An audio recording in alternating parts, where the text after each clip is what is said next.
जय हिंद दोस्तों, मैं सौरभ और स्वागत है आपका आपके चैनल अर्थ जीएस पर। हम लोगों की करंट की सीरीज़ का अगला दिन अगस्त 4 की बात हो रही है। डे आपके कंटिन्यू 65। जो लोग अभी तक हमारे चैनल पर ऐड नहीं हो पाए वो डायरेक्ट यूट्यूब पर सर्च कर सकते हैं अर्थ जीएस बाई सौरभ कुशवाहा। यहाँ पर आप चैनल को सब्सक्राइब कर लीजिए ताकि आपको डेली के वीडियोज़ मिलते रहें। और आपको करंट के PDF डेली के या मंथली या अदर सब्जेक्ट के PDF चाहिए तो ये टेलीग्राम का लिंक प्रोवाइड किया गया है, यहाँ पर आप भी ऐड होते रहिए। इस वीडियो को पूरा देखिए और लास्ट में एक क्वेश्चन है, उसका आंसर कीजिए आप कमेंट बॉक्स में। तो बढ़ते हैं सबसे पहले क्वेश्चन पर। पहला क्वेश्चन है, निम्न में से किस बैंक ने स्टार्टअप फाइनेंसिंग के लिए IIT मुंबई के साथ समझौता किया है? जो ऑप्शन है आपके axis bank, Indian bank, central bank of India और स्टेट बैंक ऑफ इंडिया। तो याद रखिएगा, रिसेंटली इंडियन बैंक और IIT बॉम्बे के मध्य एक समझौता हुआ है और इसमें एक आपकी संस्था और शामिल है और संस्था का नाम है SINE, मतलब शॉर्ट नेम में है SINE। अगर फुल नेम की बात करें तो society for innovation and entrepreneurship. ठीक, तो ये आपकी तीसरी भी संस्था है यहाँ पर, अगर ऑप्शन में 2 आ जाएँ तो ये। अगर बात करें इंडियन बैंक के मुख्यालय की तो चेन्नई है। CEO की बात करें तो पद्मजा चंद्रू और स्थापना की बात करें तो 1907। ये हो गया आपका इंडियन बैंक के बारे में।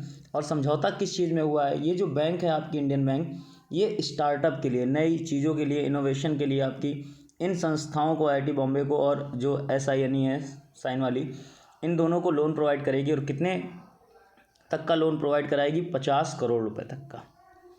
नेक्स्ट आगे बढ़ते हैं। ऑपरेशन ब्लू फ्रीडम निम्न में से किन लोगों से संबंधित है? तो ये जो आपका ऑपरेशन ब्लू फ्रीडम है, ऑप्शन देख सकते हैं आप, छात्रों से, महिलाओं से, विकलांग लोगों से और आर्थिक रूप से गरीब लोगों से। याद रखिएगा, ये विकलांग लोगों के लिए कार्य है। और किस क्षेत्र में कार्य किया जाता है? आप सभी ने सियाचिन ग्लेशियर का नाम सुना होगा। जो सियाचिन ग्लेशियर है उसमें जैसे विकलांग लोग आपके चढ़ाई करने जाते हैं तो उनसे संबंधित एक कार्यक्रम है। एक अपने आर्मीज़ की एक टीम है और नाम है उसका क्लॉ। ठीक, उस टीम का नाम है क्लॉ।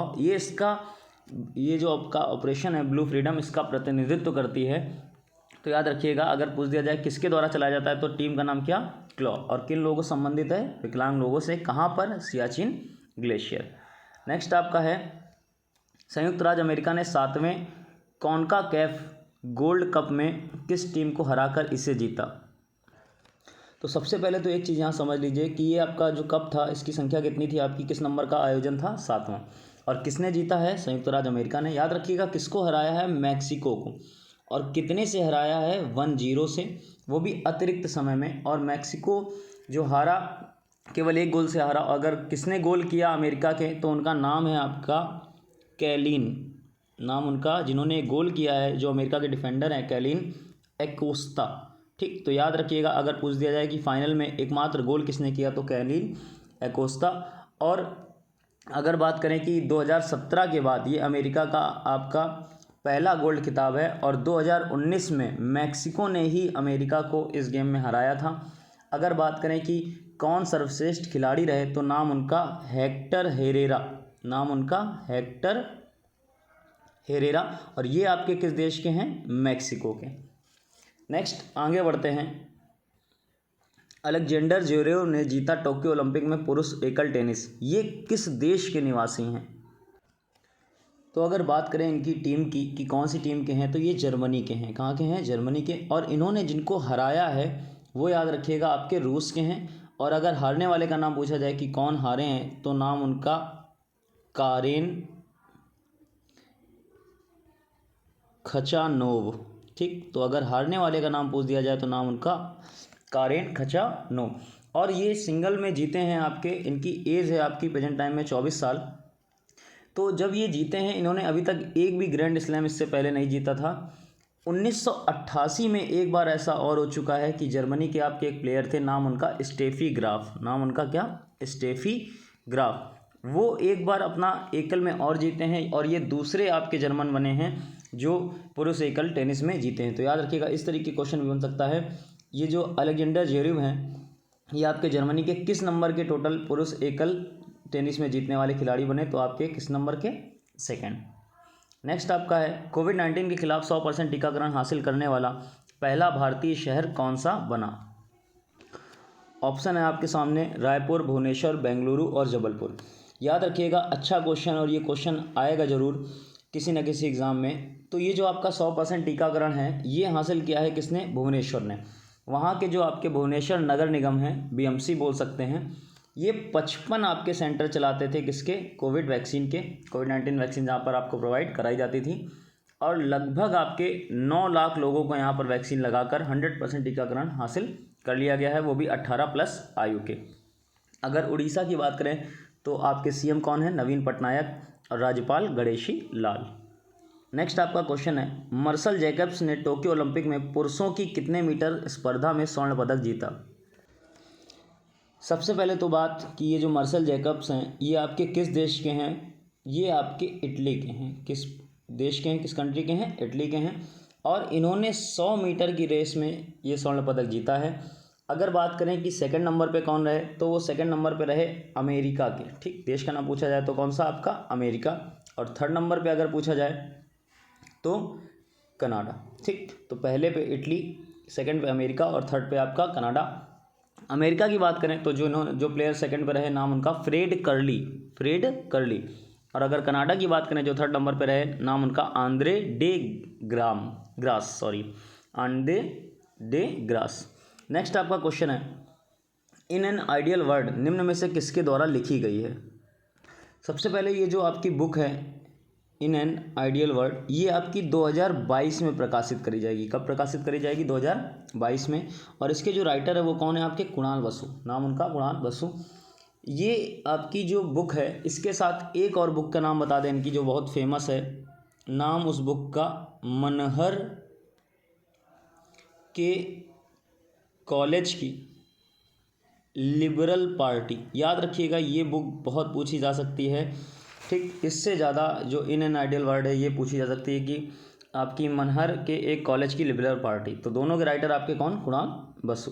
नेक्स्ट आगे बढ़ते हैं, पीएम मोदी द्वारा ई-रूपी डिजिटल भुगतान समाधान लॉन्च किया जा रहा है। इसके विषय में निम्न में से कौन कौन से कथन सत्य हैं लिख गया है, कटिंग हो गई।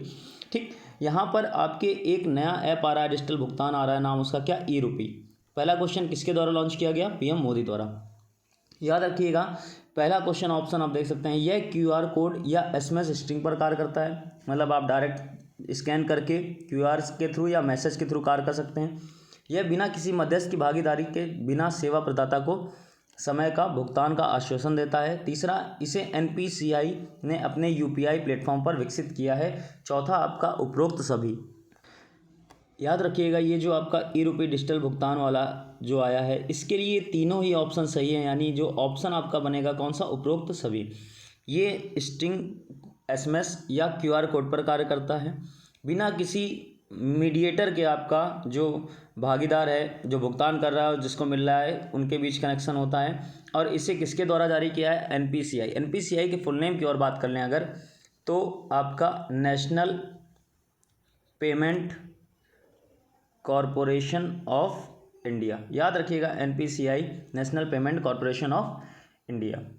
नेक्स्ट आपका क्वेश्चन है, ल्यूमाइन प्लेटिनम क्रेडिट कार्ड और इक्लेट सेलेक्ट क्रेडिट कार्ड किसके द्वारा लॉन्च किए गए हैं?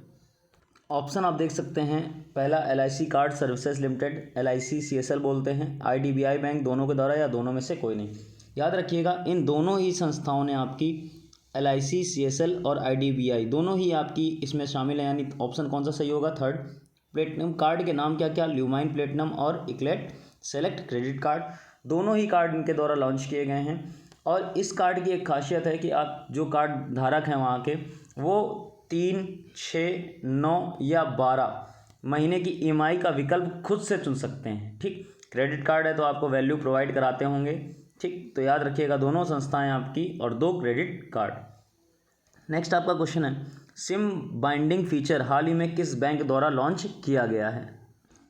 याद रखिएगा, ये जो आपका सिम बाइंडिंग फीचर है, ये रिसेंटली आपका बनाया गया है। और किस बैंक के लिए? एसबीआई। एसबीआई ने अपना खुद का जो ऐप है योनो, अगर आप एसबीआई के कस्टमर हैं तो आपको पता होगा, ये योनो ऐप जो है वो एसबीआई अकाउंट में काम करता है, तो उसके लिए स्टार्ट किया है। और अगर आपके एसबीआई बैंक अकाउंट में कोई भी आपका जो मोबाइल नंबर है, ठीक, वो रजिस्टर्ड है, तो ये आपका डिवाइस उस डिवाइस में काम करेगा। ये जो आपका सिम बाइंडिंग फीचर है, मतलब आपको सारी लोकेशन, हर एक चीज़ आपको जो भी चीज़ें होती हैं बैंक से रिलेटेड ट्रांजैक्शन की, वो आपको उस पर मिलती रहेंगी। अगर एसबीआई की बात करें तो अध्यक्ष हैं दिनेश कुमार खारा, मुख्यालय मुंबई और स्थापना 1 जुलाई 1955। लास्ट डे का जो क्वेश्चन था हमारा, उसमें बच्चों ने करेक्ट आंसर दिए, गौरव, ज्योति, सोना, राम दुलारी, रोमा, पूजा। जो बच्चे कमेंट नहीं कर रहे हैं या पूरा वीडियो नहीं देख रहे हैं, मेरी उनसे रिक्वेस्ट है कि आप पूरा वीडियो देखें ताकि आपकी चीज़ें अच्छी हों। अगर आपके लिए मेहनत करी जा रही है तो आपको भी सपोर्ट करना चाहिए। आज के क्वेश्चन की बात करें अगर, कि कोई भी 3 प्रमुख इतिहासकार या महापुरुषों के नाम और उनकी एक एक पुस्तक का नाम लिखिए। अब ज़रा इस क्वेश्चन में थोड़ी चीज़ समझ लीजिएगा।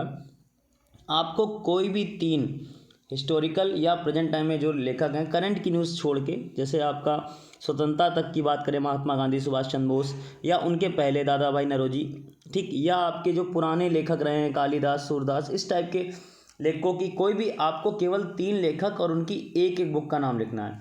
अब जैसे मान लीजिए किसी बच्चे ने पहले कमेंट में 3 लेखक के नाम लिख दिए, जैसे सुभाष चंद्र बोस, महात्मा गांधी या कालिदास, तो अगला जो बच्चा है वो पूरा वीडियो देख रहा है अगर, तो इन 3 के अलावा आप कोई 3 राइटर और उनकी बुक। तीसरा जो बच्चा है फिर वो इन 6 के अलावा अगले कोई 3 राइटर, मतलब कॉमन नहीं होना चाहिए। इससे क्या होगा, जैसे मान लीजिए 5-10 बच्चों ने, जितने ने भी कमेंट किया, तो आपकी मल्टीप्लाई हो जाएगा कि 3 3 6 बुक, फिर 9 बुक, फिर 12 बुक, 15 बुक, इस तरीके आपकी एक सीरीज़ कंप्लीट हो जाएगी। तो आपकी बुक्स की नॉलेज भी इंक्रीज़ हो जाएगी। फिर मिलते हैं नेक्स्ट टर्न पर। जय हिंद।